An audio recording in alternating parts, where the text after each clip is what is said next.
परमात्मा की पूर्ण जानकारी नहीं है, उसके लिए ऑप्शन छोड़ रखा है। पवित्र श्रीमद् भगवद गीता अध्याय नंबर 4 के श्लोक नंबर 34 में, पवित्र यजुर्वेद अध्याय नंबर 40 के मंत्र नंबर 10 में, और पवित्र कुरान शरीफ के सूरत फुरकानी 25 आयत नंबर 52 से 59 में यह स्पष्ट कर रखा है कि वेद ज्ञानदाता, गीता ज्ञानदाता और कुरान शरीफ का ज्ञानदाता कह रहा है कि वो अल्लाह अकबर यानी वो पूर्ण परमात्मा तो कोई और है जिसने 6 दिन में सृष्टि रची, 7वां दिन तख्त पर जा बैठे, जो सबका उत्पादक है। उसके विषय में कोई तत्वदर्शी संत से पूछो तो वो ज्ञान जो तत्वदर्शी संत बतावेगा वो ना कुरान में है, ना वेद में है, ना गीता में, ना पवित्र बाइबल में।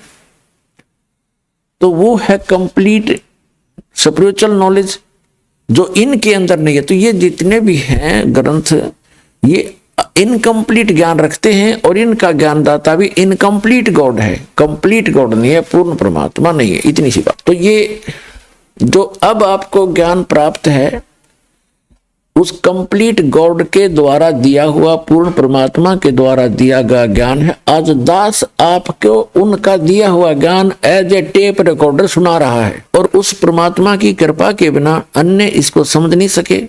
इस दास के समझ में आया। तो अब क्या होगा?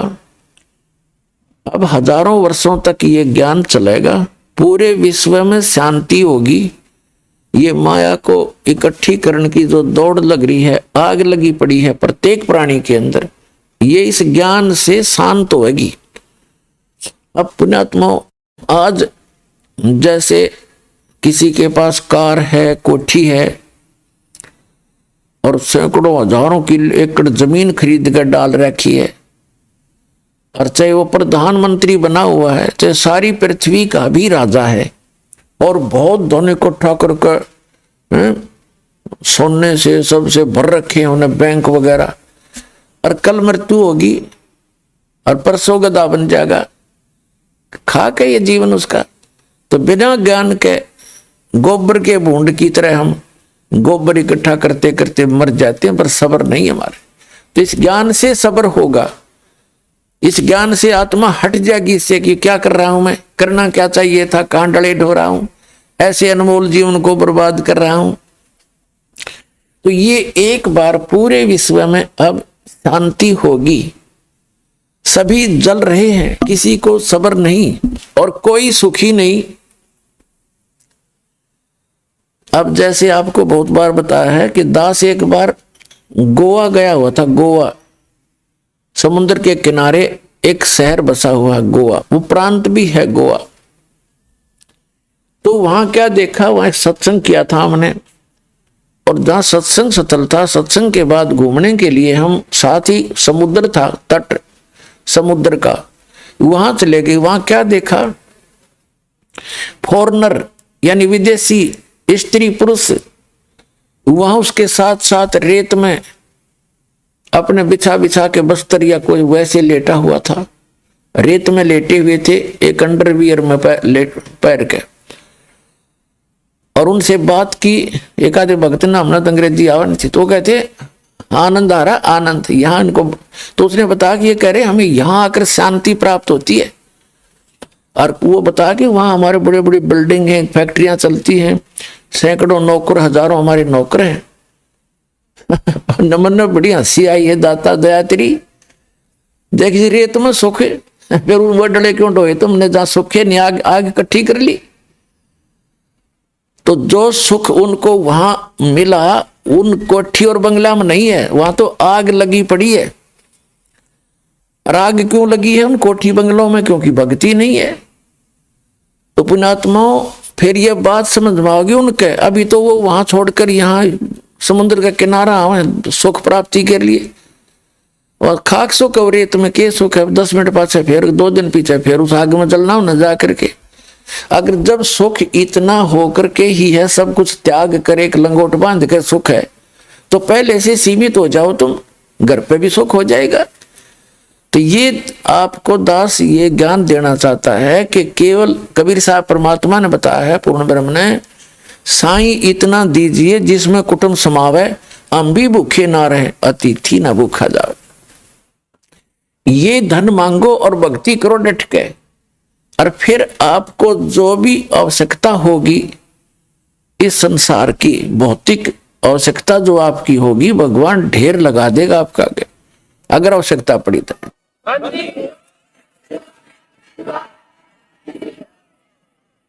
अब जो दास कंसेप्ट क्लियर करना चाहता है कि द्रौपदी का चीर बढ़ा, उसको समझाने के लिए आपको ये भूमिका बना रहा है दास। तो क्या होगा कि अब हजारों वर्षों तक ये सत भक्ति, ये यथार्थ भक्ति मंत्र आप जाप करा करोगे, आप चले जाओगे फिर सतलोक में। जो लास्ट के व्यक्ति होंगे, क्योंकि प्रत्येक यहाँ काल की व्यवस्था है, समय आने पर उसमें बुराई घर करना शुरू कर देती है। 1000 वर्ष तक तो ये प्योर चलेगा और अरबों खरबों की संख्या में भक्त मुक्त होंगे, सब सतलोक चले जाएंगे।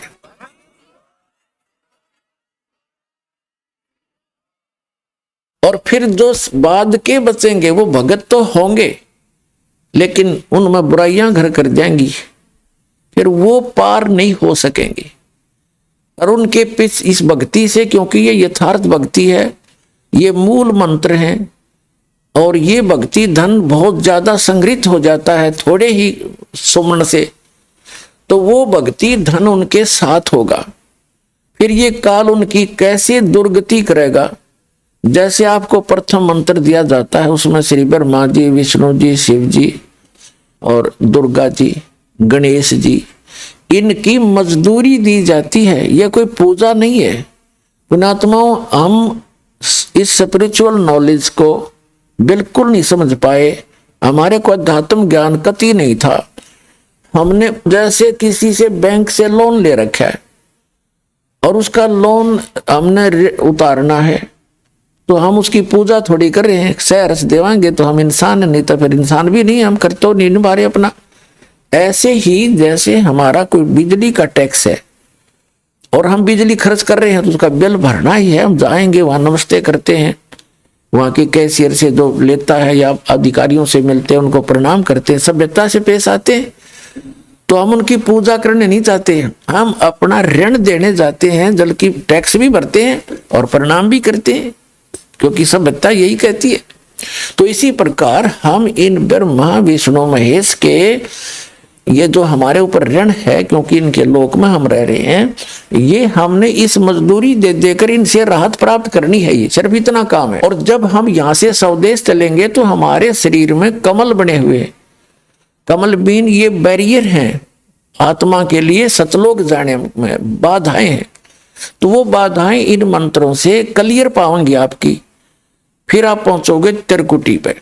हमारे शरीर में कमल हैं, मूल कमल है, जैसे बैकबोन है रीढ़ की हड्डी, इस ये जाकर के लास्ट में गुदा के पास समाप्त होती है, और उस जहां ये एंड होता है इसका अंदर की तरफ, हमारे शरीर के अंदर की तरफ, इसके 2 उंगल ऊपर, लगभग 1 इंच ऊपर, एक कमल की शकल की, कमल के आकार की आंतड़ियां बनी हुई हैं, जैसे कमल के फूल के पत्ते होते, आंतड़ियों की ऐसी निशान से हैं। अब तो भक्ति है नहीं आपकी, तो वो ऐसे चिपके हुए हैं जैसे खाली ब्लेडर होता है। और जब भक्ति शुरू होगी तो उनके अंदर ये मंत्र से हवासी भरी जाएगी और वो अंदर की नसें तन जाएंगी। जैसे गाय भैंस का सतन पहुंचने से पहले, यानी उसमें जब दूध प्रवेश नहीं होता तब से पहले वो लटकते रहते, और जब बछड़ा और बच्चा छोड़ा जाता है उसको चूसने की चेष्टा करता है, वो तन जाते हैं ऐसे, तो उनमें दूध आ जाता है, उसी से तनते हैं। तो ऐसे ही वो कमल के आकार की जो छोटी छोटी सी आंतड़ियां हैं, इस भक्ति के मंत्र से वो तन जाती है, और अब वो ऐसे लटक रही हैं। अब वो जब खिल जाएंगी, ऐसे खुल जाएंगी तो अंदर से एक चमक निकलेगी, बिल्कुल सर्च लाइट जैसी, बिल्कुल बारीक सी, और तब वो समझो खिल गई। तो अब हम फिर हमारा वो क्लियर हो गया, समझ लो वो बैरिगेट क्लियर हो गया। हमने किसी कमल में प्रवेश नहीं करना है, क्योंकि ये तो एक रास्ते में आपके मार्ग में ये काल की दुकान है। इनमें जैसे बालक है, माँ बाप ने भेजा जा बेटा खेत में रोटी देकर आ, रास्ते में कोई मेला है, वो कहीं मदारी रीछना चाह रहा है, कोई गाने गा रहा है, कोई चाट बेच रहा है, कोई खिलौने बेच है, तो वो बच्चा यदि उन खेलों को देखने लग गया तो वो वही खड़ा रह जाएगा और उस काम से वो नहीं पहुंच पाएगा। तो घर वाले गढ़ेंगे उसने तो भेजा था कहा, वहां भूखा मरा, तू यहाँ बकवाद कर रहा। तो इस प्रकार हमने मार्ग में चलते समय उनको नहीं देखना है, अपना जो कर्तव्य है उनका टैक्स क्लियर पाओगा आपका। परमात्मा साथ रहेंगे इस दास के रूप में। जब आप यहां से चलोगे आपका अकाउंट कराता चलेगा।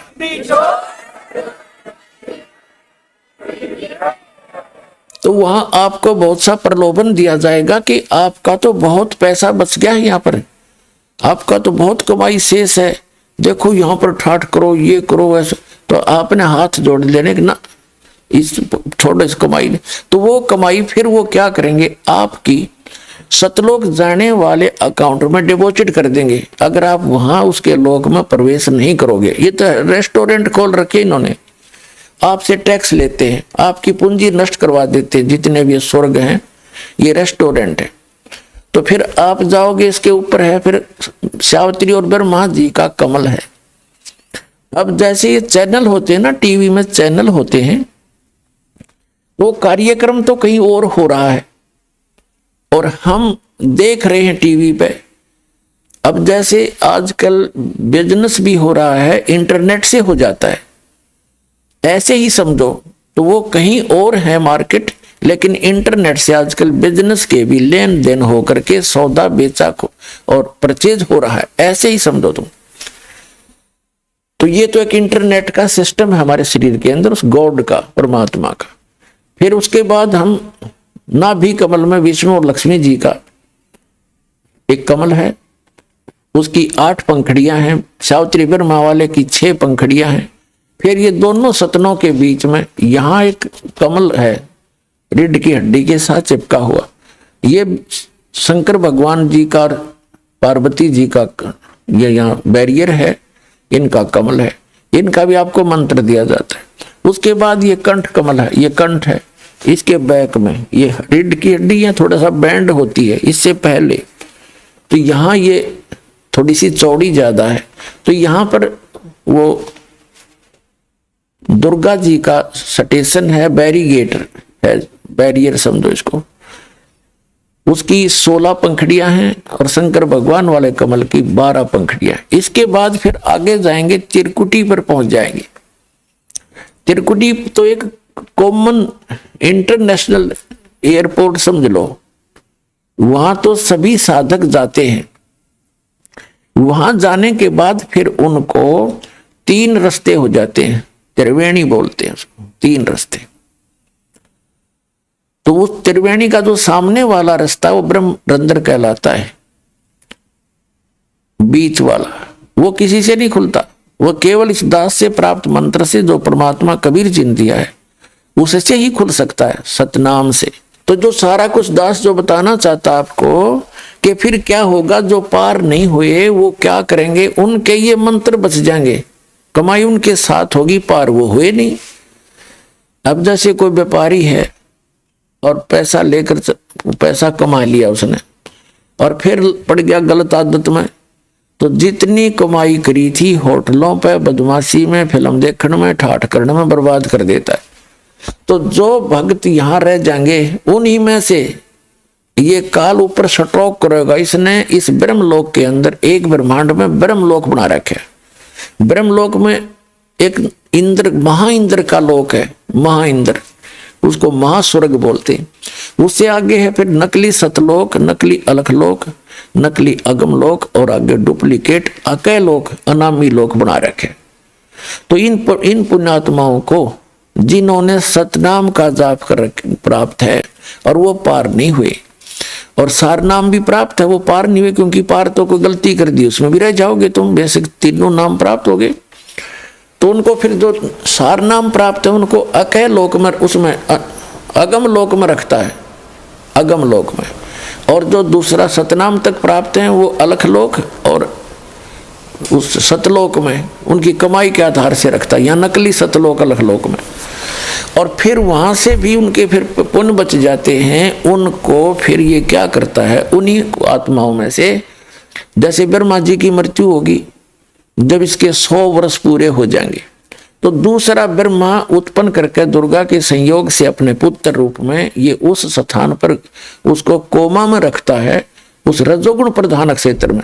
जिन्होंने इस दास के सत्संग बहुत सुन रखे हैं वो आसानी से समझ सकते हैं। आज डिटेल नहीं बताऊंगा, आज दास दूसरे दो उद्देश्य सत्संग का वो अन्य है, उसकी भूमिका बना रहा हूं, तब आपके समझ में आवेगा। नहीं तो आज तक आपने उआबाई सुन रखी है, तत्व ज्ञान किसी से बताया नहीं, सब जो है ना एंड बैंड मार करते, हमारा अंतःकरण खराब कर डाला, हमें विद्वान बना दिया नकली। अब परमात्मा का सच्चा ज्ञान आता है तो 36 मन में पता नहीं कितने ऑब्जेक्शन खड़े हो जाते हैं, ऐसा नहीं वैसा नहीं। और पहले जो आप बकवाद सुन रहे थे उसमें क्या, वो कहाँ से आधार था आपका, वो सारा सच्चा मान रखा आपने। और ये प्रमाण के साथ दिखाता है दास, एक पॉइंट को कंसिडर क्लियर करने के लिए 6 प्रमाण दिखाता हूं, और फिर भी मन बकवाद करता है। तो मन तो ये काल है, इसकी नहीं सुनना, आप परमात्मा की बात पर अमल करना, आपका कल्याण होगा।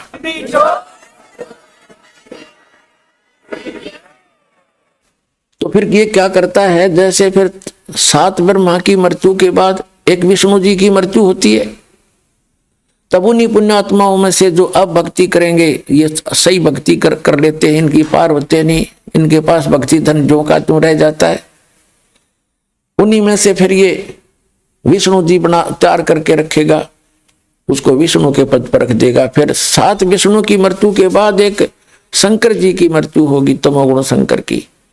तो तब तक ये एक और अन्य उन्हीं पुण्यात्माओं में से अपना पुत्र रूप में शंकर तैयार करके रख लेता है। और उन पुण्यात्मा जो वर्तमान में ब्रह्मा विष्णु महेश बने हैं, ये आगे 84 लाख योनियों में चले जाएंगे। उसके बाद फिर ये कहाएंगे स्वर्ग में आएंगे, ये पुण्यात्मा ब्रह्मा विष्णु महेश स्वर्ग में इनके रहे खये जो पुण्य है वहां समाप्त करेंगे। उसके बाद पृथ्वी पर आकर ये राजा बनेंगे। ऐसे थोड़ा जल्दी से खत्म होता है, इतना धन इकट्ठा हो रहा है आपका। राजा बनकर फिर ये नरी को वध करेंगे, कहीं शिकार खेल लेंगे, एक दूसरे के राज को हड़प करने के लिए लाखों लोगों को मरवा डालेंगे, मार डालेंगे, और गुटी सूटी लाओगे और नरी बकवाद करेंगे। यानी इनके पुण्य समाप्त होंगे, पाप की वृद्धि शुरू हो जाएगी, और अगले जन्म में ये गधे बना दिए जाएंगे। तो ये पूरा प्रोसेस है इस काल भगवान का। परमात्मा ने दास को अकल दी, बुद्धि दी, और अब आपको चाहता हूं कि मास्टर बना दूं, आप मार ना खाओ, किसी की बहकाई में नहीं आओगे, ऐसा तैयार कर दूंगा यदि विश्वास रखोगे तो। तो फिर क्या होता है, उन्हीं पुण्यात्माओं में से कोई जैसे द्रौपदी बनती है, कोई किसी सत्र पर आती है, कोई कुंती बनती है, अच्छी आत्माएं होती हैं ये। तो ऐसे अब दास जिस स्थान पर आपको लाना चाह रहा था अब पहुंचे हैं। जैसे ये परमात्मा इतना दयालु है, कहते हैं जो जन मेरी शरण है ताका हूं मैं दासे, गेल गेल लाग्या फिरूं जब तक धरती आकाशे। एक बार भी कोई पुण्यात्मा मेरी शरण में आ गया, मेरा बच्चा बेटा या बेटी, कहता उसको मैं फिर छोड़ दूं नहीं, उसके साथ रहूंगा, उसके पीछे पीछे फिरता रहता हूं जब लग धरती आकाश, यानी जब तक ये कयामत आवेगी या प्रलय होएगी जिसमें पृथ्वी का भी नाश हो जाएगा, तब तक मैं उसके साथ रहूंगा और उसको चाहूंगा, कोशिश करूंगा कि निकल जा जल्दी सी। हम कहाँ गलती खाते रहे सतयुग त्रेता द्वापर में, भक्ति सभी करती है आत्मा। ये तो अभी नास्तिकता पनपगी, जैसे पूरा चीन नास्तिक हो गया, रूस नास्तिक हो गया, और अब भारत का नंबर था। जब ये भक्ति शुरू ना होती 100 वर्ष के बाद भारत भी कंप्लीट नास्तिक हो जाता, क्योंकि इतने नकली पंथ चल पड़े, इनसे लाभ कुछ हो नहीं रहा, सभी थक चुके, ना कोई सुख हुआ, ना आध्यात्मिक लाभ ना भौतिक लाभ होता। तो अब कुछ दिनों में ये सभी नास्तिक हो जाते, कुछ ना रखा भगवान भगवान में। तो यही कारण था कि जैसे चीन पूरा महात्मा बुद्ध को मानते थे, और उनके पूर्वज जो थे उनके न्यायी बन गए, उनके द्वारा बताई सब क्रियाएं करते थे। उससे कोई उनको तो लाभ हुआ तो नहीं, लेकिन पूर्व जन्म के ओपन कर्मी थे, उनसे लाभ होता रहा। तो वो ये सोचा करते थे कि हम जो साधना कर रहे हैं उससे लाभ हो रहा है। उसके बाद जो उनके वंशज फिर और आगे आए, वो भक्तिहीन प्राणी थे, साधना वही करते थे जो उनके पूर्वज करते थे, उनको कोई लाभ हुआ नहीं, साधना से होना ही नहीं था, क्योंकि चार्जर ठीक नहीं था, वो मंत्र सही नहीं थे। तो फिर बाद वाला ने न्यू सोच लिया कोई भगवान भगवान नहीं है और ये सब बकवाद बंद करो। तो उन्होंने कंप्लीटली बैन लगा दिया, राम की चर्चा नहीं करनी। तो यही भारत का दशा होती, क्योंकि भारत जो एक यूनिवर्सिटी है अध्यात्म मार्ग की, सदा से ये स्थान ऐसा है। भारत कोई अलग नहीं है विश्व का, विश्व सारा एक ही है, लेकिन ये स्थान विशेष है उस परमात्मा का, जहां वो आते हैं, विशेष भक्ति प्रदान करते हैं। सतयुग त्रेता द्वापर तक हमारे पूर्व जन्म के पुण्य हमारे साथ चलते रहे, क्योंकि जो दास बता रहा आपको, कलयुग के अंदर ये भक्ति होती है, फिर ये ऊपर चले जाते हो, वहां अपने स्वर्ग में महास्वर्ग में पुण्य खत्म करके फिर सतयुग में जन्म लेते हो पुण्यात्माएं। अब सतयुग त्रेता द्वापर तक उनके पुण्य काल बार बार जन्म दे के उनको नष्ट करवा देता है, और वो पहले साधना कर रहे होते हैं शास्त्र विरुद्ध। तो उससे भी उनको ये लगता है कि हम जो ये साधना कर रहे हैं इसी से लाभ हो रहा है, या भूल थी उनकी। अब जैसे पुण्यात्माओं या परमात्मा की वाणी में आया है कि बेसम पिता और द्रोणाचार्य ये कर्ण से बाणों मारे और महाभारत में टटीरी के रखे, वहां घंटा ट्वीट पड़ा रे। अब जैसे एक टटीरी पक्षी थी, वो पिछले जन्म की पुण्यकर्मी प्राणी थी, और परमात्मा पक्षी रूप में भी पुण्यकर्मी प्राणी जो अपने मनुष्य जीवन का जो संस्कार पूरा करके पशु जुनी में भी चली गई थी वह, तो वहां भी उसने पुकारा, उसका कोई पुण्य शेष था तो वहां भी रक्षा करी थी उसकी। अब वो टटेरी ना तो राम न जाने थी, ना कृष्ण ने, और ना ब्रह्मा को, ना विष्णु को, ना उसने कोई मंत्र का पता था। उसने हृदय से पुकार करी, है भगवान मैंने तो यहाँ अपने बच्चे उत्पन्न कर दिए, अंडे। अरे इधर एक टटीरी पक्षी था, उसने अंडे उत्पन्न कर दिए महाभारत के उस मैदान में, कुरुक्षेत्र के मैदान में, जहां महाभारत होना था, युद्ध होना था कौरव पांडवों का। तो उसने अंडे उत्पन्न कर दिए, तो देखा इधर से चारों तरफ से सेना आकर इकट्ठी होने लगी। तब उसने पुकारा, हे भगवान मेरे बच्चों की रक्षा करिए। तो परमात्मा ने इंद्र के हाथी का घंटा टूट गया, 88,000 मन बताते, 88,000 मन का, और वो अंडों के ऊपर आकर टिक गया, बीच में अंडे सुरक्षित। कहते अग्निबाण छूटे, वहां पर ना जाने कितनी जनता मर गई, और कति अग्निबाण वहां चले, नो आग सी लगी थी। 18 अक्षौणी सेना, 11 कौरवों की और 7 पांडवों की, 7 करोड़ अक्षौणी, तो 18 करोड़ सेना कटकर मर गई, लेकिन टटीरी के अंडों को कोई आंच नहीं आई। तो अब कोई न्यू सोचा कि जो वह भक्ति करे थी, उसने रामकृष्ण का भी ना पता था, हृदय से पुकारा, तो उसका जो पूरा संस्कार था उसको भी वो पूर्ण परमात्मा ही देता है। श्रीमद् भगवत गीता अध्याय नंबर 15 के श्लोक नंबर 16 और 17 में 3 पुरुष हैं। एक सरपुरुष, ये तो ब्रह्म है, ज्योत स्वरूपी निरंजन काल 21 ब्रह्मांड का स्वामी, और अक्षर पुरुष है, ये 7 संख ब्रह्मांड का मालिक है, ये भी इनकम्प्लीट गॉड है। और उत्तम पुरुष है तू अन्य, गीता जी के 15वें अध्याय के 17वें श्लोक में, उत्तम पुरुष है तू अन्य परमात्मा इति उदाहरते, ये लोग तरम अविश्य विभ्रति अवैश्वर है। उत्तम पुरुष तो इन दोनों से सरपुरुष अक्षर पुरुष से कोई और है, और वही तीनों लोकों में प्रवेश करके सबका धारण पोषण करता है, और वही वास्तव में अविनाशी है, वही परमात्मा कहने योग्य है।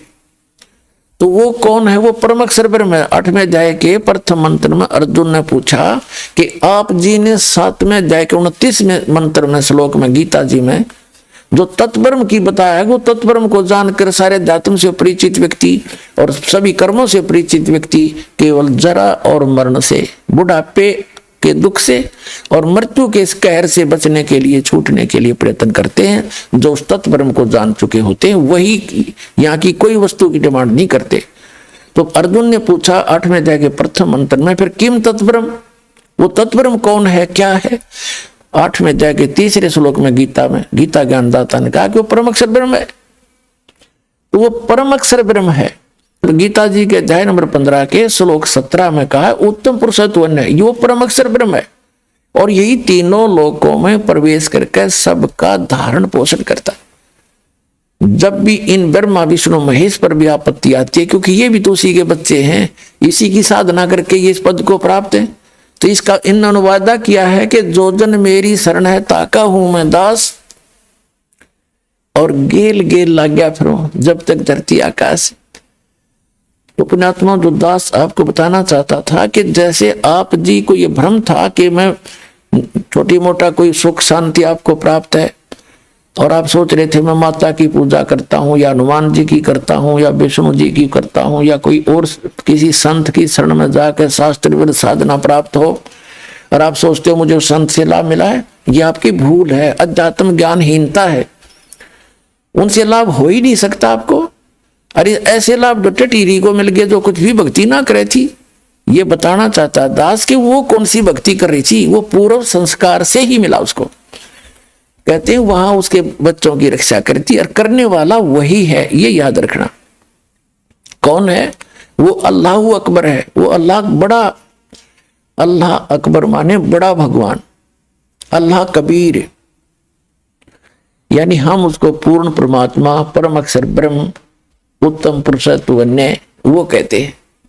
वही सबके काम सारता है, उनके संस्कार वश भी वही आकर के वो पूरे करता है। कहते हैं सोचल छिद्र मैं करूं अपने जन के काज। अब जैसे दास आपको बताना चाहता है कि दुर्योधन और दुशासन को द्रौपदी तीर उतारे, अंधे को पीन दी थी। ये है सुख संवेद जो दास आपको सुनाने जा रहा है, जो परमात्मा से प्राप्त। आदरणीय गरीबदास साहिब जी ने अपना एफिडेविट दिया, बोला अमृतवाणी से सुना रहा, उनकी अमृतवाणी से। ये अंधे को पीन दी थी और बढ़ गए अंत पारे। अब ये द्रौपदी कौन? ये भी उसी की बेटी, उस परम अक्षर ब्रह्म की। उसने कभी इस भक्ति युग में, सतयुग, इस कलयुग के भक्ति युग में जो भक्ति की हुई थी पार हुई नहीं, निर्भाग्य यही रहेगी। और फिर वो ऊंचे ऊंचे लोकों में रही, फिर वहां से। अब जैसे दुर्गा जी ने श्राप दिया था ब्रह्मा जी को और गायत्री और पोपवती को, उन्होंने झूठ बोली थी, तो उसके बाद इस काल ने भी इसको श्राप दिया था कि तू द्रौपदी के रूप में जागी और तेरे 5 पति होंगे। जैसे ब्रह्मा जी को तो श्राप दे दिया था दुर्गा ने कि तेरी पूजा जग में नहीं होगी, और तेरे जितने भी अनुयायी होंगे उनको अध्यात्म ज्ञान तो होगा नहीं, लोग उनको ब्राह्मण पंडित समझा करेंगे, और वो लोग दुनिया को ठग ठग खाएंगे, अपना कर्म बिगाड़ेंगे, और तेरे जैसे झूठे होंगे। ब्रह्मा जी ने एक झूठ बोल दी थी कि मुझे भगवान मिल गया। उसकी गवाही दे दी थी गायत्री और पोपवती, 2 लड़कियों ने। तो गायत्री को श्राप दिया था कि तू गाय के रूप में जन्म लेगी और तेरे कई सांडपति होंगे, कई बैलपति होंगे। पोपवती को दिया था श्राप के तू एक गंदी स्थान पर उत्पन्न होने वाली जड़ी बूटी बनेगी। तो फिर उसने श्राप दिया ब्रह्म ने, काल ने, कि तूने इनको श्राप दिया है तो अब मैं तुझे श्राप दूंगा। तू कौन होती है मेरे इस विधान में भंग डालने वाली? तो दुर्गा जी को श्राप दिया था कि तू द्रौपदी रूप में जाएगी और तेरे 5 पति होंगे। तो ये पूर्व निर्धारित, यानी पावेगा अपना किया रे, भोगेगा अपना किया रे, तो तब तक ये अपना कर्म ही पूर्व जन्म का भोग रहे होते हैं।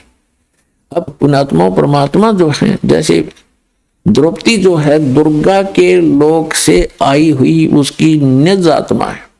जैसे किसी की बेटी दुखी होती है, विवाह कर दिया पुत्री का, और आगे पति निकम्मा मिल गया, शराब पी और कुटे उसने, घर में बाहर खड़ी कर दे, तो माता पिता उसको सुनकर स्वयं उससे भी ज्यादा दुखी होते हैं। तो द्रौपदी के साथ जो कष्ट आ रहे थे, तो दुर्गा जी उतनी ही पीड़ित हो रही थी, उसको ये सजा ऐसे मिली थी। लेकिन जो आत्मा दुर्गा के लोक से द्रौपदी रूप में ऊपर हुई थी, हम सभी हैं तो उस पूर्ण परमात्मा के ही बच्चे, तो उसको मालूम था कि इसके जीवन में उस परमात्मा को पता है कि ये कष्ट आएंगे, और वो उनकी एक विशेष आत्माएं होती है पुण्यात्माओं। जैसे एक सम्मन नाम का मनियार था, उस समय परमात्मा आए हुए थे काशी में, एक सतगुरु का रोल कर रहे थे। अपने सतगुरु की इज्जत बचाने के लिए उसने अपने बच्चे की गर्दन भी काट दी थी। तो परमात्मा ने फिर उसको जीवित कर दिया उसके सामने, लेकिन उसका भाव देखा उसने, नूना था, छोरा मरो चाहे जियो लड़का, वो तो उद्देश्य नहीं था अपने गुरुदेव की मेहमानी में कोई फर्क ना आ जा। तो वो सारी जाने कहते नुकते ऊपर रीत जाएगा रे, करोड़ कर्म जल जा तुम्हारे। तो वो विशेष आत्माओं में होती है भगवान के दरबार में। ठीक है, जो जैसा कर रहे हो भक्ति वो तो लाभ देगा ही देगा, लेकिन वो विशेष आत्मा में होती है जो पार ना हो पाती फिर भी। तो उनमें से एक द्रौपदी थी, ऐसी आत्माओं में से जो परमात्मा के नाम पर कभी उसने सैक्रिफाइस किया था। तो ऐसी आत्माओं को विशेष आत्माओं में गिना जाता है। तो उनको मालूम था मालिक को कि इसके ऊपर ऐसा पहाड़ टूटेगा, इसको नगन करेंगे, ऐसा ऐसा इसके प्रावधान है। उससे पहले ही उससे ऐसा पुण्य करवा दिया। एक अंधा महात्मा था, और वो क्योंकि परमात्मा आते हैं और सत भक्ति वही बताते हैं, कभी भी आ जाते हैं वो और किसी रूप में, जैसे साधु संत के रूप में, और ऐसी विशेष आत्माओं को वो ज्ञान देते हैं, उनको भक्ति बता देते हैं, वो साधना करने लग जाते हैं। जैसे कहीं पर भी प्रकट हो जाते हैं साधु रूप बना के, बहुत से प्रमाण हैं उन महापुरुषों को मिले, गरीबदास जी को मिले साधु रूप में आके भक्ति बता गए, और नानक साहब जी को मिले, गुरु नानक को मिले एक संत रूप में आकर के और सत भक्ति बताकर चले गए। ऐसे ही वो परमात्मा आए और उनको उस अंधे महात्मा को, उस अंधे भगत को साधना बता दी, वो अपना भक्ति करने लग गया। अब पुण्यात्मा जैसे एक सुदर्शन नाम के सुपच थे, सुपच माने शेड्यूल कास्ट में, वाल्मीकि के घर जन्म था उनका, और वो परमात्मा जैसे द्वापर युग में स्वयं भी आए हुए थे करुणामय नाम से। तो सुदर्शन जी उनके शिष्य थे। अब पांडवों की यज्ञ का प्रकरण बाद में सुनाएंगे आपको, ये लंबा प्रकरण हो जाता है। तो सुदर्शन जी को निमंत्रण दिया गया था जब उन पांडवों की यज्ञ पूर्ण नहीं हुई थी। तो सुदर्शन जी ने उसको कह दिया था, भीम जो निमंत्रण देने आया था, कि भी तुम्हारी यज्ञ में मैं नहीं जा सकता, क्योंकि तुमने तक घोर पाप कर रखा, करोड़ों आदमी मार डाले, करोड़ों बहन विधवा होगी, कई करोड़ बच्चे अनाथ कर दिए, तुम तो रक्त सना राज्य कर रहे हो, तुम्हारे घर का अन्न जो खाएगा सीधा नरक जाएगा। तो परमात्मा से आकर के अपने गुरु जी रूप में आए थे भगवान कबीर जी, करुणामय नाम से द्वापर युग में सुदर्शन जी ने कहा था कि भगवान ऐसे ऐसे उस युधिष्ठिर राजा का भाई भीम आया था, और मैंने उसको ऐसे ऐसे बोल दिया, गलत तो नहीं कह दिया भगवान। परमात्मा ने कहा कबीर जी ने, करुणामय जी ने, कि बेटा बिल्कुल सही कहा, आपने बिल्कुल सही कहा, और बच गए बढ़िया रहेगा, ना तो नरक है मेरा, वहां जो रोटी खाओगा नरक में जाएगा, और वो फिर आओगे बेटा, उनका यज्ञ पूरा ना हो। तो सुदर्शन जी ने सोचा तू खिसक ले आते। सुदर्शन जी तो चले गए सैर सपट्टे को, अपनी झोपड़ी छोड़ के, और पांडवों ने ताना ही था। कृष्ण जी लाए, फिर उनको दोबारा अब सुनाऊंगा कथा बाद में, पहले एक आपका कंसेप्ट क्लियर करना चाहता हूं जो दास आपको सुनाने जा रहा है, क्योंकि ये इतना मार्मिक ज्ञान है आपने आज तक सुना ही नहीं, और वो अधूरा ज्ञान आपके अंदर खचाखच भरा हुआ है, इनकम्प्लीट, और वो जब तक निकलेगा नहीं इसे उदाहरण दिए बिना। तो सुदर्शन जी चले गए, उधर से कृष्ण भगवान उन सबको लेकर गए कि तुम चलो और हाथ पैर जोड़ो, सुदर्शन को लाओ, उसी से तुम्हारा कल्याण होगा। सुदर्शन जी तो झोपड़ी छोड़ के वहां स्वयं परमात्मा कबीर जी सत्य पुरुष, अमर पुरुष, परम अक्षर पुरुष सुदर्शन रूप बनाकर बैठ गए। तब पांडवों का यज्ञ पूर्ण किया। नाम सुदर्शन का, कहते करे करावे साइया मन में लहर उठा, दादू सरदर जीव की आप बगल हो जा।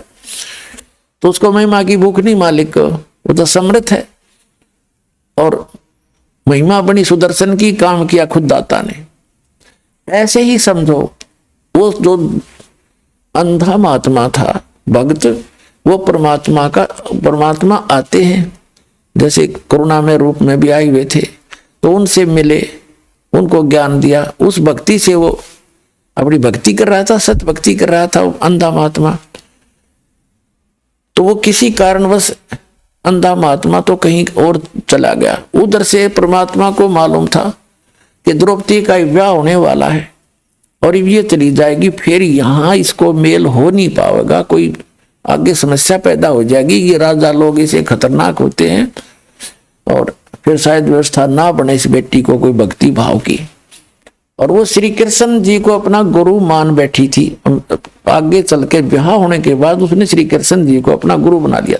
उससे पहले, विवाह से पहले की बात है, तो राजा द्रौपद ने गंगा के किनारे पर, गंगा दरिया के किनारे पर एक लेडीज घाट बना रखा था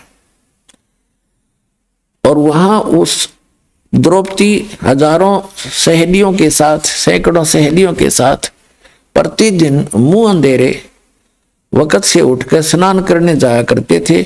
उस क्षेत्र में जेंट्स का जाना अलाउड नहीं था। अब वहां वो महात्मा, अंधे महात्मा का रूप बनाकर स्वयं परमेश्वर वहां चले गए। एक लंगोट था, तन पर बांध रखा था, वो महात्मा ऐसे ही बांधा करता था और वहां आसपास वो वेल नोन था, सभी जानते थे कि त्यागी ब्रागी महात्मा है, लेकिन वो जंगल में अधिक रहता है, जल्दी मनुष्यों के रूबरू बहुत कम होता है।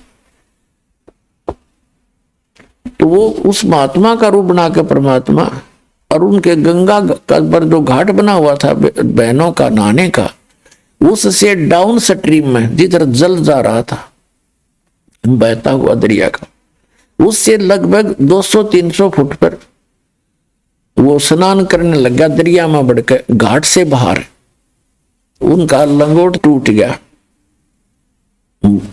उनका लंगोट जो एक बांध रखा था, कोपीन बोलते, एक लंगोट ही बांधते पर्दे पर, उसको कोपीन कहते हैं। ओनली 6-7 इंच चौड़ी वो एक पट्टी सी होती है और कमर के ऊपर जैसे बेल्ट बांधते हैं ऐसे एक धागा बांध लेते हैं, वो डोर के उसको आगे पीछे लपेट लेते हैं, दैट्स ऑल। तो वो संत, वो लीला देखो, दास अब उसको अंधा महात्मा ही कहेगा क्योंकि मालिक उसका रोल, जैसे हम सुदर्शन को ही महिमा देते हैं तो अब भी उस अंधे महात्मा के ही रोल में मालिक रोल कर रहे थे, ऐसा ही बताएंगे। तो अंधा महात्मा स्नान कर रहा था और उसकी लंगोट टूट गया। पहले तो किनारे पर थोड़ा सा खड़ा था, नहा रहा था, फिर उसने देखा लड़कियां आ रही थी, सुबह का समय था, लड़कियां चलती हैं तो बोलती बतलाती, कोई कोई चर्चा करती हैं, सैकड़ों की संख्या में, तो दूर तक आवाज जा रही थी। महात्मा जी ने सोचा कि आप तो गलत आ गया, मैं तो यहाँ कोई लेडीज घाट दिखे। ऐसी लीला करते हुए वो अंधा आत्मा गहरे पानी में चला गया कि मैं एक लंगोट में हूं और बच्चे आगे हैं, लेडीज हैं, और मुझे शर्म आवेगी बच्चों के सामने। वो इतने पानी में चला गया और वहां अपना स्नान कर रहा है। कुछ देर में क्या हुआ, कैसे मलते मलते उसकी वह लंगोट टूट गया, वह कोपीन भी जल में प्रवाह होगी चली गई। अब वो निवस्त्र हो गया। अब मातु द्रौपदी जब किनारे पर पहुंचे, देखा आसपास एक साधु स्नान कर रहा है, और जो पुण्य आत्मा होती है उनको भक्त दिख जा या कोई साधु रूप में दिख जाओ, भी भक्त ही होता है, भगवान का प्यारा जो मालिक को याद कर रहा होता है। तो उसके लिए उसकी एक विशेष तरफ बनती है। तो द्रौपदी ने सोचा महात्मा है और भगवान की चर्चा करेंगे इससे, जब ये स्नान करके बाहर आ जाएगा तब तक हम भी स्नान कर लेती हैं। उन्होंने ऐसा सोचकर वो स्नान करने लगी। घंटा आध घंटा उन लड़कियों को लगा, नहाकर कपड़े बदल कर वो खड़ी हुई, देखा महात्मा चला तो नहीं गया, तो उसने क्या देखा कि वो महात्मा ना स्नान कर रहा है और इन दोनों बाजुओं से नीचे तक पानी में गंगा में खड़ा है और हाथ ऐसे मार रहा है जैसे कोई चीज ढूंढ रहा हो। तो द्रौपदी को गॉड गिवन कुछ कॉमन सेंस अच्छी थी, वह समझ गई कि महात्मा का बाहर तो कोई वस्त्र दिखाई देता नहीं और हो ना हो इनका कौपीन बह गई हो। फिर कुछ दिव्य दृष्टि थी द्रौपदी के पास, उसने देखा कि सचमुच महात्मा तो नंगे हैं और ये बाहर आएंगे भी नहीं। और चलो हम ना बात करेंगे तो सारा दिन इसमें रहेगा, रात्रि में निकलेगा, यो इतना इज्जत वाला व्यक्ति है। तो लड़की ने सोचा महात्मा दुखी होगा, तो उसी समय उसने अपनी साड़ी से, एक राजा की लड़की, विचार करना पुण्यात्माओं कितनी कीमती साड़ी पहन रही होगी। हम अपने बच्चों को, चाहे मजदूर हैं, हम अपने बच्चों को अच्छे अच्छे कपड़े पहनाते, अपनी औकात से भी अच्छे। तो राजा की लड़की की कितनी कीमती साड़ी होगी और उसके साथ कितनी नौकरानियां भी थी। अपना परमात्मा कहते हैं लोभ करे तो ऐसा करे। बैराग नाम है त्याग का 5-25वां। जैसे अब हम लोभ करते हैं, लालच करते हैं, बेईमाना करते हैं, माया जोड़न का दूसरों को धोखा देके, और फिर लोभ करे, बेईमाना करे कि मैं सेवा करूं, मैं दान घड़ा करूं, दूसरे से भी ज्यादा सेवा करूं, वो बेईमाना करे। जैसे द्रौपदी ये भी कह सकती थी अपनी बांदी को, नौकरानियों को, कि इनको कपड़ा डाल दे, वो साड़ी की साड़ी डाल देती। उसको मालूम था नौकरानियों को, एक साड़ी रानी के कहने से, राजा की लड़की के कहने से दूंगी तो मुझे 10 देगी जाते ही। लेकिन उसने वो भी चांस उनको नहीं दिया। द्रौपदी ने स्वयं अपनी साड़ी का एक बिल्हात, एक गट बोले हैं ना पंजाबी में, हिंदी में बिल्हाट देसी भाषा, यानी 9 इंच के लगभग साड़ी पाड़ी अपनी और उस पानी में बहा दी।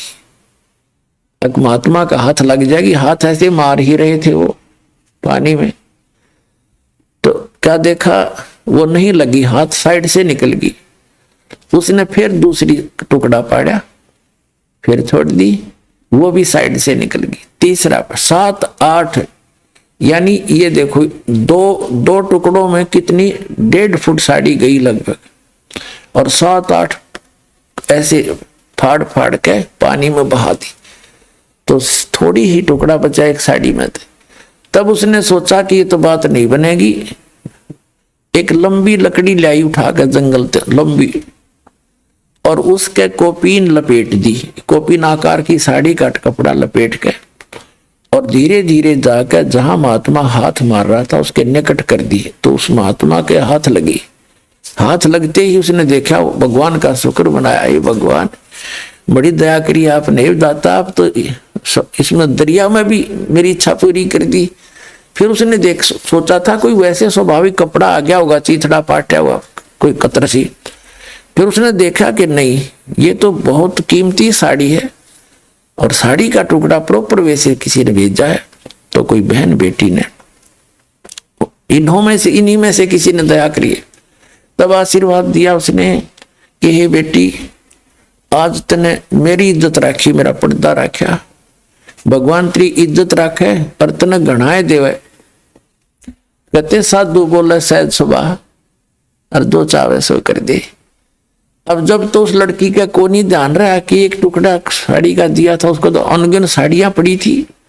लेकिन जब उसका विवाह हो गया उस लड़की का, द्रौपदी का, और पांडव जो है राज हार गए जुए में कौरवों से, और अंत में चाल खेली। क्योंकि एक दिन द्रौपदी ने, राजा युधिष्ठिर ने उसका शीशे का महल बनाया था, शीश महल, उसमें शीशे लगा रखे थे, और दुर्योधन को आमंत्रित किया। तो द्रौपदी आई थी पानी का घड़ा भर के, अपना नीचे से ऊपर महल में, बाहर से, वहीं से साथ में कुएं होते थे राजाओं के, और उधर से दुर्योधन आ रहा था। दुर्योधन की टक्कर लगी शीशे में, शीशे की दीवार थी, उसने दिखे पारदर्शक थी, उसने दिखा को ना और अच्छी तरह गिर गया डडाम देसी।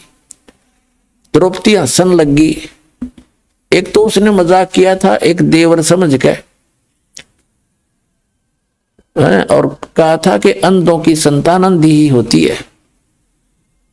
और यहां परमात्मा ने निर्णय दिया है सुख संवेद में, उस कबीर भगवान ने कहते हैं साधु साधु सजन और सोना गोल्ड ये टूट जुड़े 100 बार, और दुर्जन और पाका कलश एक धक दरार। कितना अनमोल उदाहरण दिया परमात्मा ने कि जो सजन व्यक्ति होते हैं उनकी कहा सुनी भी हो जाती है, लेकिन कुछ दिनों के बाद ऐसे हो जाते हैं जैसे कभी झगड़ा हुआ ही नहीं था, कोई मलाल नहीं रखते। संत और सजन, साधु भगत और सजन यानी जेंटलमैन, और सोना गोल्ड उसने कितना तोड़ के और फिर दोबारा किसा ही बना दे वैसा ही बन जाता है, उसमें निशान भी नहीं रहता, उसी तरह जुड़ जाता है। और नीच आत्मा नकमी आत्माएं एक के बात में इतना दूर हो जाती हैं, इतना जुल्म तोड़ देते हैं, इसने न्यू कर दूंगा, इसको मार डालूंगा, वो दुमस्तार देता है। वो कहते दुष्ट इंसान होते। और पक्का घड़ा एक के धक्के में दरार हो जाती है, दोबारा नहीं मिल सकता, तो 100 ट्राई कर लो। उसको मिलाओगे तो और तरह का हो जाएगा, उसका सिमट चामट ला के थोड़ी बहुत की तो जोड़ जुगाड़ कर लेते हैं, तो वह चीज नहीं रहती इसमें, वो बकवास नारी दिखेगी। तो यहाँ कहते हैं दुर्जन संत सजन और सोना टूट जोड़े 100 बार, और दुर्जन निकमी आत्मा और पाका कलश एक का धक दरार। एक का धक्के मानो एक का बात में वो इतने दुष्ट बन जाते हैं। तो दुर्योधन उस दुर्जनों में से था। द्रौपदी ने सिंपल सी बात मजाक में कहा था, क्योंकि धृतराष्ट्र अंधा था, धृतराष्ट्र के पुत्र थे दुर्योधन, उसने मजाक में कह दिया कि अंधा अंधे होते हैं, अंधों की संतान अंधी ही होती है। इससे बात का दुख मान गया, अकांड दे टाइम इसकी बेइज्जती करूंगा, दिखाऊंगा इसको झटके। उस दृष्टिकोण से, उस अपनी दुष्टता के आधार से युधिष्ठिर से कहा कि तू द्रौपदी को दाव पर लगा दे, हो सकता तेरा सारा राज ही आ जाए। द्रौपदी देखो इन लोगों की, इनके इतिहास पढ़ा करते हम, ये महाभारत पढ़ने की चीज है। अपनी पत्नी को दाव पर लगा दिया और हम इन तो शिक्षा ग्रहण करना चाहते हैं। दुर्योधन युधिष्ठिर ने अपनी पत्नी यानी द्रौपदी को दाव पर लगा दिया, हार गया। अब वहीं भरी सभा में 500 पांडव बैठे हैं और भीष्म पितामह द्रोणाचार्य और कर्ण, ये 3 ऐसे महापुरुष थे, इनके मुकाबले में वहां कोई इतना योद्धा नहीं था तीनों के। और भीष्म पितामह तो उनका जो दादा था, और द्रोणाचार्य उनके गुरु, और कर्ण भी योद्धा वहां बैठे। विदुर बैठा, दुर्योधन का चाचा, पांडवों का 2 चाचा था,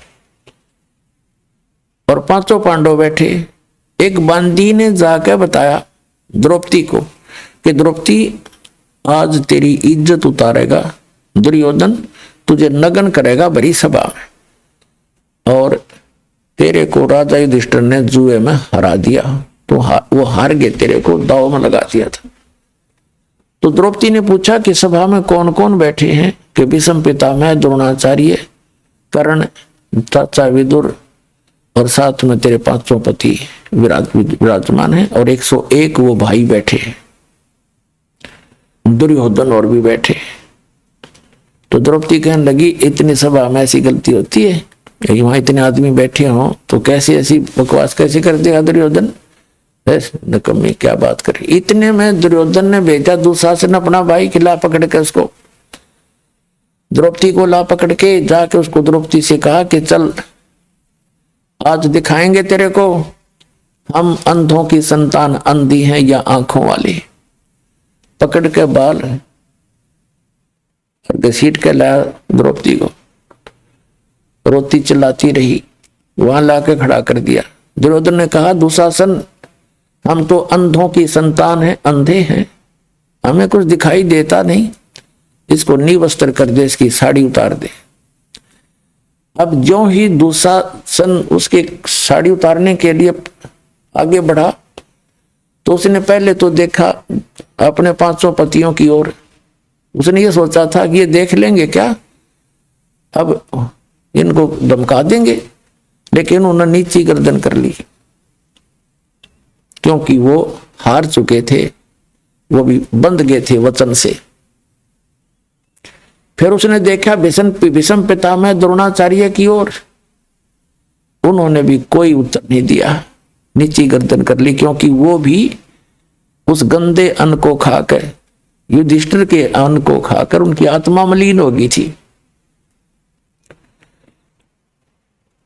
तब उस समय जब वो साड़ी उतार रहा था और परमात्मा बढ़ा रहा था, उस समय क्या हुआ कि एक था वहां भगत बीज, विदुर खड़ा हुआ। विदुर ने खड़ा होकर कहा कि रे दुर्योधन, तुम किसकी इज्जत उतार रहे हो भले व्यक्ति, तुम चाचे ताऊ और तुम्हारी बहू, दुनिया तुम्हें थूकेगी, धिक्कारेगी तुम्हें, तुम क्या कर रहे हो, कुछ तो अकल ते काम ले ए भले पुरुष। कहते हैं सूक्ष्म वेद में आदरणीय गरीबदास साहिब जी ने बताया है कि विदुर कहे ये बंधु थारा और एक के कुल एक के परिवार है। विदुर के मुख पर लगा थपेड़ा कि तू तो है पांडवों का चेहरा, तू तो है बांदी का जाया। और भीष्म कर्ण और द्रोण मुस्काया।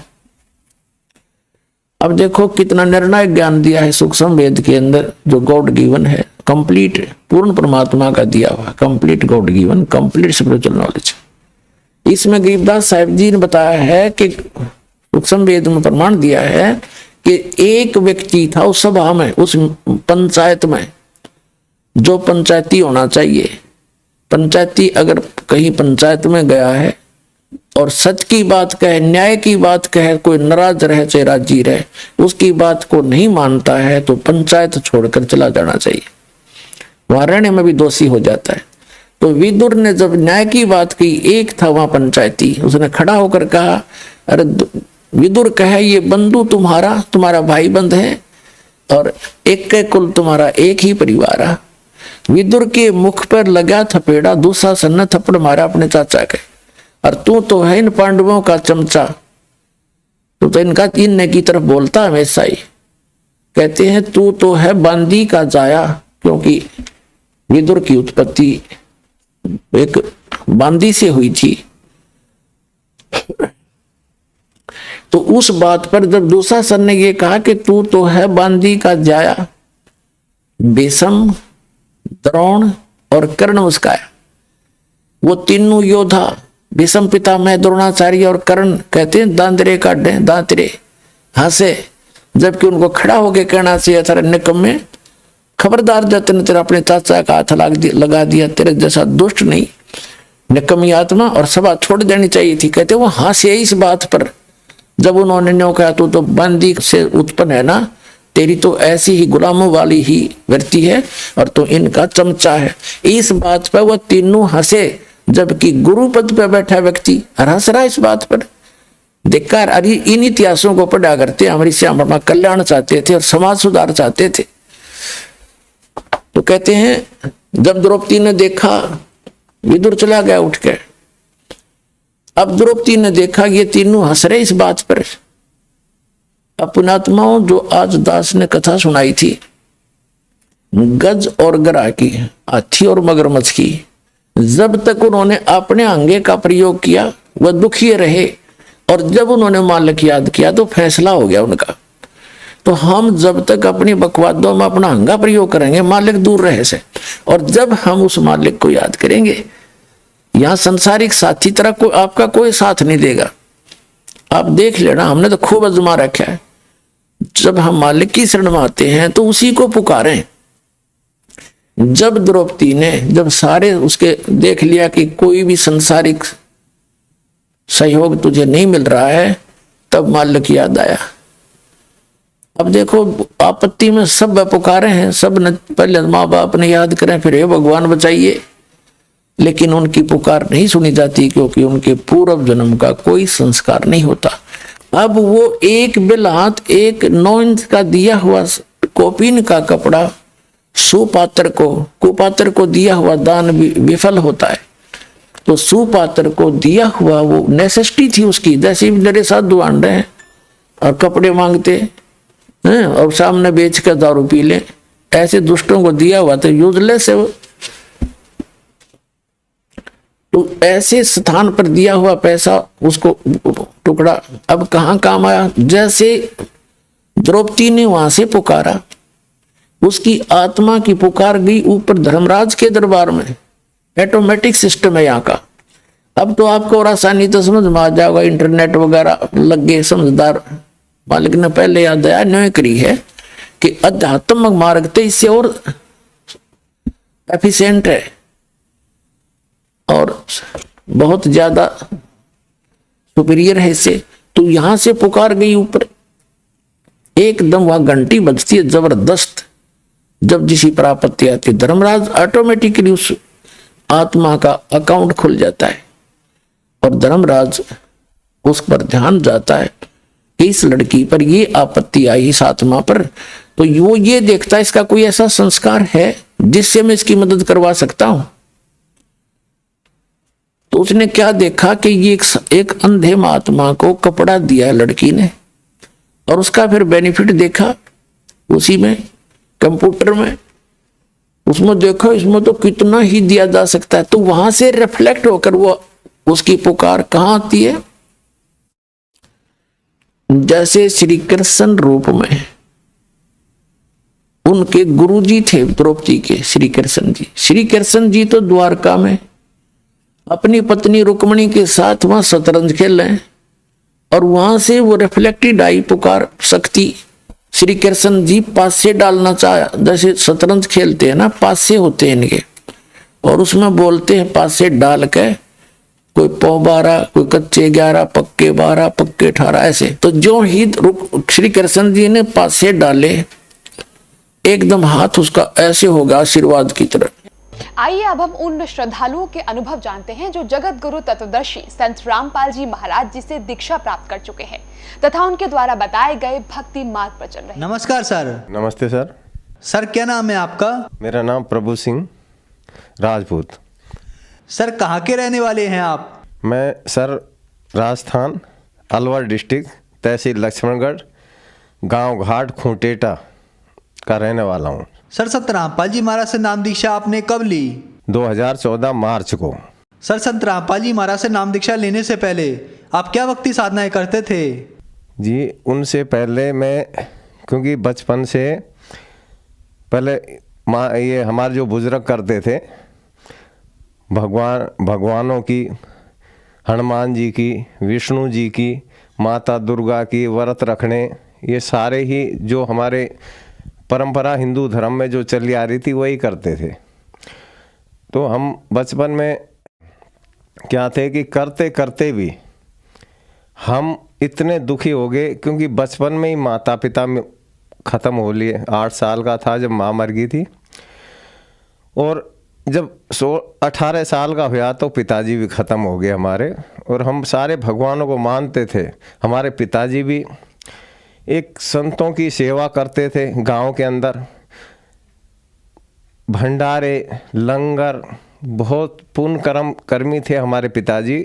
ज़मीनें बेच बेच करके और साधु संतों के लिए बहुत सेवा की उन्होंने। और इतने दुख झेले जी हमने सेवा करते करते भी, भगवानों की भक्ति करते करते भी, कि इतने दुखी हो गए कि हम वहाँ से गांव से निकल करके फिर मैं ये दिल्ली आया और यहाँ कुछ अपना कारोबार करने लगा।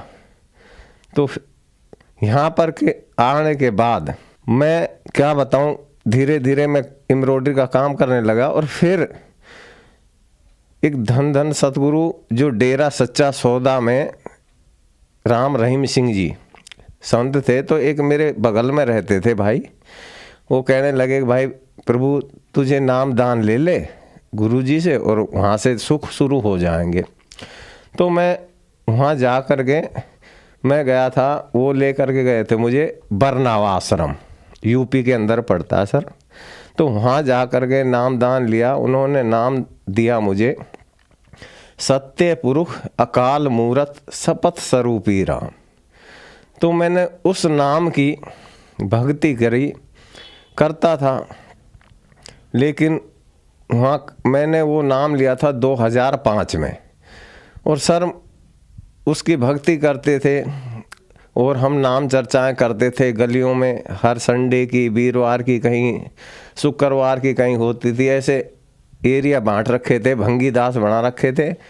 तो मैं भजन लगाता था कि नाम ही दवाई है सब रोगों की, नाम लेने में सुख आए बेशुमार, और नाम भूलने से दुख आए बेशुमार, नाम ही दवाई है सब रोगों की। तो सर एक दिन क्या हो जाता है कि मैं बहुत बीमारी मुझे पकड़ लेती है, और बीमार धीरे धीरे धीरे मैं बीमारी की तरफ बढ़ता चला गया, और एक दिन मैं चारपाई में बस पकड़ ली मुझे, और चारपाई में लेटा हुआ, मुंह से खून, नीचे से खून, और मुझे एक तरह टीवी पकड़ गई और मैं पूरा सूख गया। और जब सूख गया, कमज़ोर हो गया, तो ESI का कार्ड बना हुआ था, मैं एक कंपनी में नौकरी करता था, तो वहाँ का कार्ड बना हुआ था, मैं दवाई लाता था और खाता था। तो मैं इतना कमज़ोर हो गया कि चलूँ तो चक्कर, कहीं जा भी नहीं पाता था, और मैं छुट्टी कर कर के बड़ा दुखी हो गया। तो सर मैं दिल्ली में काम करता था, फिर मैंने 2 पैसे कमाए, फिर मैंने धीरे धीरे फैक्ट्री करी, किसी भाई से कर्जा लिया, और मैंने 18 मशीनें लगाई एम्ब्रॉयडरी की। तो जब मशीनें लगा ली तो काम मेरा अच्छा चला और बढ़िया काम शुरू हो गया। तो सीलिंग लगाई, तो जब सीलिंग लगने लगी दिल्ली में, तो उस टाइम में 4.5-5 लाख रुपए के नीचे आया और बहुत बर्बाद हुआ। और उस टाइम मैंने ये सोचा कि हे भगवान, अब मैं क्या करूं। मैं 3-3 लाख 4-4 लाख रुपए महीना काम करता था, फिर भी 1 रुपया नहीं बचता था, किराया भी नहीं दिया जाता था मेरे से, और बड़ा परेशान रहता था।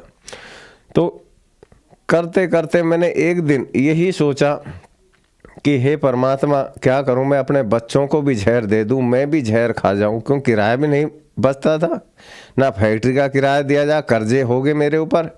और कई बार मैंने ये सोचा था, उस टेंशन में इतना बीमार हुआ कि कई बार अरदास करता था फोटो के आगे, गुरु जी की के आगे, कि हे परमात्मा मुझे उठा ले इससे बढ़िया। तो ये हमारे गुरु जी थे उस टाइम, डेरा सच्चा सौदा वाले राम रहीम सिंह जी, क्योंकि इतना बर्बाद होगा कि मैंने आस ही छोड़ दी। सर आपने बताया कि आप जो साधनाएं करते थे उनसे आपको कोई लाभ नहीं मिला। जब आप 8 साल के थे तो आपकी माताजी की मृत्यु हो गई, और जब आप 18 साल के हुए तो आपके पिताजी की मृत्यु हो गई। इतने कष्ट आपने झेले। जब आप बड़े हुए तो आपने डेरा सच्चा सौदा सिरसा से नाम उपदेश लिया। नाम उपदेश लेते ही आपको टीबी जैसी भयानक बीमारी हो गई, आपके मुंह से खून आने लगा। फिर आपने फैक्ट्री लगाई, आपकी फैक्ट्री भी बर्बाद हो गई। फिर आपने सोचा आखिरकार मर जाना ही बेहतर है, आत्महत्या करने की सोची। तो सर इन सब परेशानियों के बीच आपको संत रामपाल जी महाराज की जानकारी कहाँ से मिली?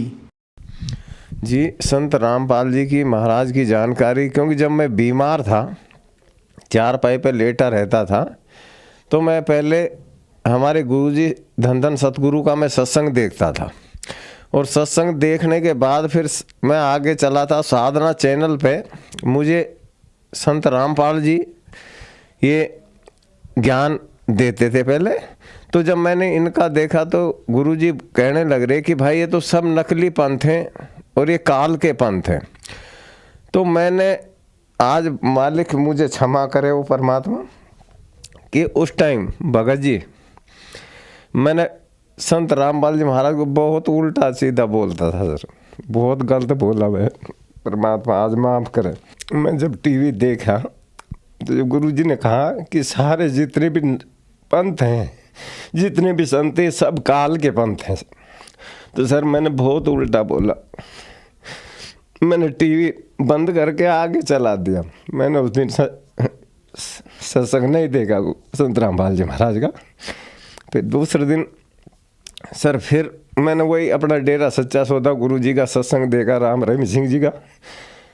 फिर मैंने मुझे ये गुरु तो ये तो निंदा करते हैं। मैंने दूसरे दिन फिर टीवी देखा, फिर मैंने आगे टीवी चला दिया। फिर मैंने सत्संग नहीं देखा संत रामपाल जी महाराज का। फिर तीसरे दिन फिर मैंने डेरा सच्चा सौदे वाले का सत्संग देखा अपने गुरु जी का। फिर मैंने आगे जब टीवी चलाया तो फिर संत रामपाल जी महाराज ने वेद उठा रखे थे, वेद। और वेद में लिखा हुआ कि कबीर देव मुर्दों को भी जिंदा कर देते हैं। तो वही चीज़ मैंने जब अपनी आँखों से पढ़ा कि कबीर देव भगवान परमात्मा, तो संत रामपाल जी कह रहे कि कबीर देव मुर्दों को भी जिंदा कर देते हैं। तो मैंने एकदम माइंड में आई कबीर देव भगवान कैसे हो सकते हैं, जब गुरुजी ने कहा रामपाल जी महाराज ने कि मुर्दों को भी जिंदा किया उन्होंने। कमाल कमाली को लोगों ने कहा कमाल होगा, कमाल। वो मुर्दा बच्चा जिंदा करा तो लोगों ने कहा कमाल कर दिया, कमाल कर दिया। तो उस बच्चे का नाम कमाल धरा। और लड़की जिंदी करी, उसका लोगों ने कहा कमाल कर दिया, उस बच्ची का नाम कमाली धरा। तो सर वो मेरे वो कुंडा मुझे बड़ा अच्छा लगा। और वो प्रमाण देखा मैंने वेद के अंदर कि वाकई में कबीर देव भगवान है। तो जब परमात्मा संत रामपाल जी ने कहा कि भाई वो जब मुर्दों को जिंदा करता है वही तो भगवान है, क्योंकि फिर मेरे भी एकदम दिमाग में आया कि बिल्कुल सही बात है कि हम कहते हैं कि ओम जय जगदीश हरे, प्रभु जय जगदीश हरे, भक्त जनों के संकट क्षण में दूर करे। कि अब मुझे संत मिले, ये हैं वाकई में, ये कोई बहुत बड़े संत हैं। तो सर मुझे पूरी रात नींद नहीं आई, और नींद नहीं आई पूरी रात। और 4 बजे तो मैं नहा करके और नई दिल्ली कैंट स्टेशन पे जा करके, और मैं एड्रेस लिख लिया था जो पट्टी आ रही थी उसमें कि बरवाड़ा आश्रम हिसार। तो क्योंकि हिसार का तो मुझे पता था, हम जाते थे धन सतगुरु के सिरसा, तो हिसार बीच में आता था। तो वहाँ मैं अपने टिकट ली और सीधा अपने 2 बजे में पहुँचा पैसेंजर ट्रेन से। और जा कर के मैं आश्रम में गया, और वहाँ जा कर के मैंने देखा अंदर जाके, तो भक्तों ने मेरे सामने वो दे दिया। वो एक पर्चा था कि भगत जी नामदान जब मिलेगा पहले आप ये नियम देख लेना, ये नियम कर सकते हो तो यहाँ से भक्ति लेना, नहीं तो आप जा सकते हो। तो मैंने वो जब पर्चा पढ़ा तो मैंने देखा वाकई में ये नियम तो धन सतगुरु में भी देते थे, तो नियम तो हम मानते थे। लेकिन वहाँ से मेरी आदत नहीं छूटी, बीड़ी पीता था सिर्फ, बाकी तो मेरे में कोई ऐब नहीं था, सिर्फ बीड़ी जरूर पीता था और भजन गाता था मैं। तो वहाँ से जब मैंने वो पर्चा लिया, मुझे जी मैं छोड़ दूँगा क्योंकि मैं तो बीमार हूँ, चक्कर आते ही चलता हूँ, उल्टी खून की आती थी, शरीर से नीचे से खून, और इतना पतला होगा दुबला बहुत ज़्यादा। तो वहाँ जा कर के मैंने जब नाम दान लिया, तो जब देवताओं के ब्रह्मा विष्णु महेश दुर्गा गणेश 5 मंत्र ये इनके भगवानों के, और परमात्मा ने जो मंत्र दिए मुझे 7 मंत्र, मेरी आत्मा गदगद होगी सर उस दिन। मैंने उसी टाइम ठान लिया कि वाकई में आज मैं सही मार्ग पे आया हूँ। तो जब मैं गुरुजी के शरण में गया तो गुरुजी ने आशीर्वाद जब दिया मुझे, ऐसे हाथ रखा संत रामपाल जी महाराज। कभी धन सतगुरु के कभी हाथ हमारे ऊपर ऐसे नहीं रखे गया, सिर्फ दूर से ही ऐसे जोड़ते थे। लेकिन जब गुरुजी संत रामपाल जी महाराज ने ऐसे आशीर्वाद दिया तो कोई मेरे अंदर से काली परछाई निकल के गई और शरीर एकदम हल्का हो गया। मैं उसी टाइम समझ गया कि वाकई में आज सही मार्ग पकड़ गया। तो मैं जा कर के वहाँ दंडवत प्रणाम करी गुरुजी को, और जा कर के उसी दिन बड़ी खुशी होगी मुझे। और उसी दिन में, क्योंकि वहाँ मुझे ये भी ना पता था भंडारा है लंगर, मैं तो बड़ी खुशी से भंडारा भी नहीं खाया, क्योंकि हम धन धन सतगुरु के जाते थे, वहाँ पे हम अपने पैसों से टोकनों से टोकन प्लास्टिक के खरीदते थे, उनसे हम भंडारा खाते थे।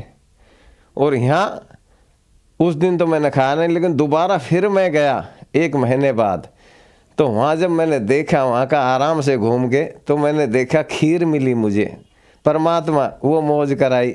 खाने का जो घर में नहीं मिलता वो मालिक खिलाते हैं, और मैं वो देख कर के और खुश हुआ कि वो वाकई में अब बहुत बढ़िया जगह आया हूँ, क्योंकि संत कभी पैसा नहीं इकट्ठा करते रहे, वो तो बच्चों को खिलाते हैं।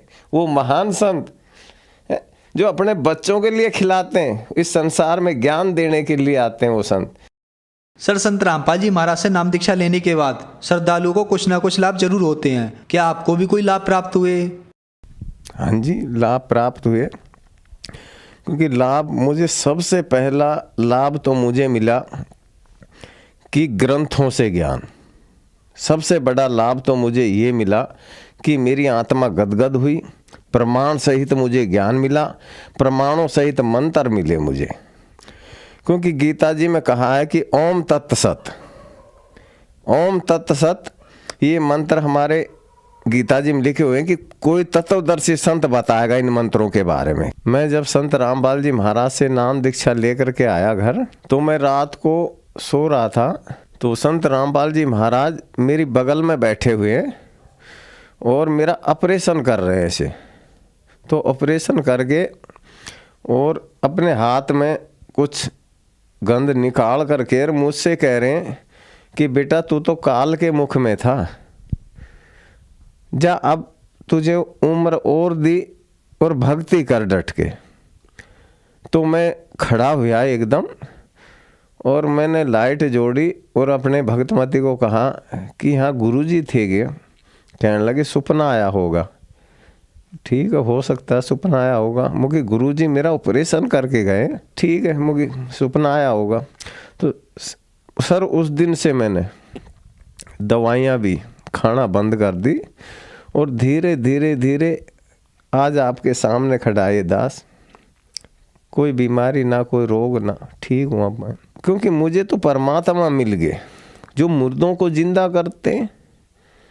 फिर मुझे बड़ी खुशी हुई और मैं जब दोबारा गया आश्रम में, तो मैंने वहाँ का माहौल देखा, बहुत अच्छा माहौल, सब प्यार से बोलते हैं। तो वहाँ मैंने आते वक्त जब वहाँ से आया तो मैंने वहाँ से किताबें ली, ज्ञान गंगा, और 20, 22, 25 किताबें लेकर आया था मैं शुरू में, और बड़ा खुशी था, बैग ले गया था उसमें भर के लाया। और मैंने धन धन सतगुरु वालों के जो बेचारे 4 पाइयों में जो पड़े थे, जो कोई दुखी था बीमार था, उनके घर पहुंचा के बड़ी खुशी से कि भाई फलाना है उसके घर दिया हूँ। मुझे वे जैसे मैं भी ठीक हुआ भाई ऐसे वो भी होंगे। तो मैं उनके जब घर दे के आने लगा धन धन सतगुरु वालों के, वो मेरे घर कम से कम बलोक भंगीदास 25 मेमरी इकट्ठे होके आ गए, 8-10 बंदे, और आगे और मेरे से कहने लगे कि प्रभु भाई पहले तो ये बता कि हमारे गुरुजी में क्या कमी थी, तू रामपाल की शरण में क्यों पहुंच गया, हमारे गुरुजी में क्या कमी थी। मैंने पानी दिया, भाई पानी पियो, कहने लगे नहीं पानी वानी हम पी के आए, पहले तो ये बता कि तू रामपाल की शरण में क्यों पहुंच गया, हमारे गुरुजी में क्या कमी आई, क्या बात थी।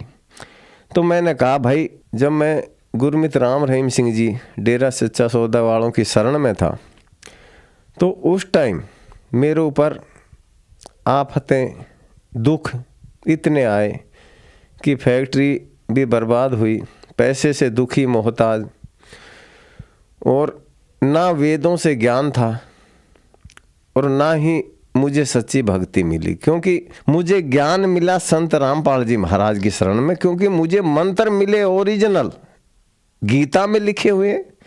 तो एक पंडित जी थे, वो भी धन धन सतगुरु के शिष्य थे, कहने लगे, एक दूसरा भाई कहने लगा कि ये पंडित है, ये मंदिर में घंटे बजाता है, इसका गीता घर में पड़ी है। मुकी भाई तो फिर इसने पढ़ी ना है गीता, मुकी घर में तो पढ़ी होगी लेकिन इसने पढ़ी नहीं। तो उन्होंने आखिर उन्होंने सोचा कि भाई ये तो दृढ़ ही कुछ होगा, ये तो एकदम बदल गया।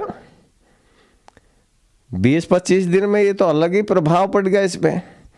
तो कहने लगे कि भाई ठीक है तू चला गया, ठीक है हम तेरे से कोई वो नहीं, लेकिन किसी के घर ये किताबें नहीं देगा धन धन सदगुरु वालों के, और किसी को संगत को तोड़ेगा नहीं, किसी के घर जा जा करके ये बातें नहीं बताएगा और किसी को तोड़ के नहीं लाएगा। मैंने कहा भाई कोई किसी को नहीं तोड़ता, क्योंकि ये तो ज्ञान है, ज्ञान से अपने आप आएगा।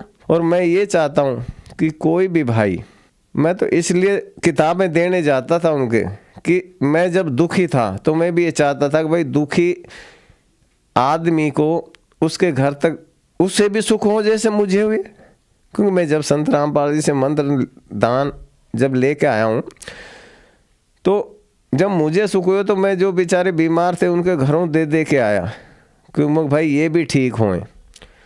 तो मेरा तो यही फर्ज था। और मैं तो उनसे अभी भी कहता हूँ कि भाई आप देखो, मैं तो उन बीमार भाइयों को आज भी कहता हूँ कि संत रामपाल जी वो संत हैं, आज भी गारंटी से कहता हूँ कि बीमार को भी परमात्मा कहते हैं कि मेरी शरण तू आ तो जाए एक बार। अरे मैं तो तुझे 4 पाए से भी उठा दूंगा, तू आ तो सही। तो जब मुर्दों को जिंदा करते हैं तो क्या वो 4 पाए में से भी नहीं उठा सकते? वो तो भगवान बहुत दयालु हैं, वो कभी किसी का बुरा नहीं करते, वो तो मालिक।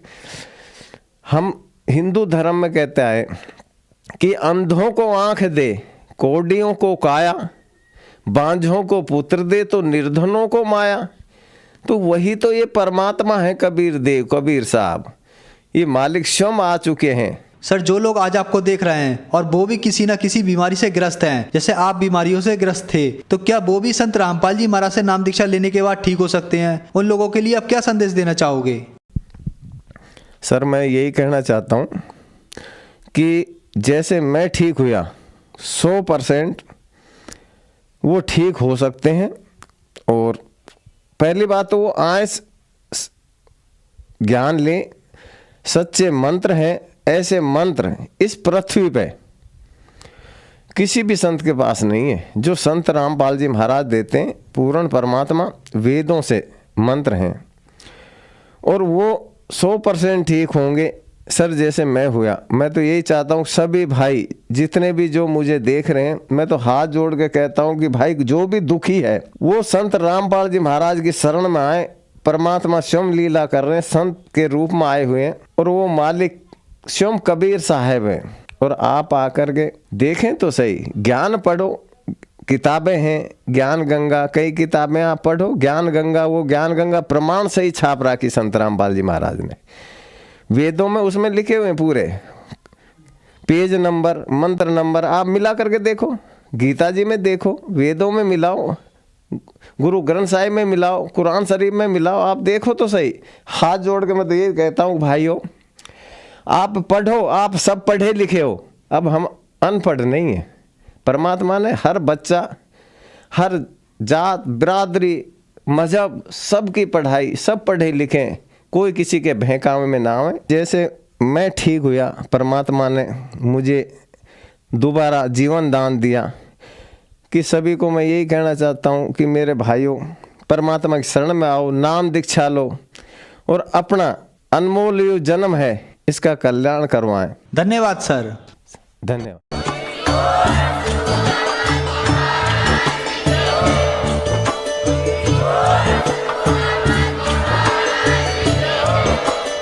आप सुन रहे थे जगत गुरु तत्वदर्शी संत रामपाल जी महाराज जी के मंगल प्रवचन। अधिक जानकारी के लिए विजिट कीजिए हमारी वेबसाइट www.jagatguru.org।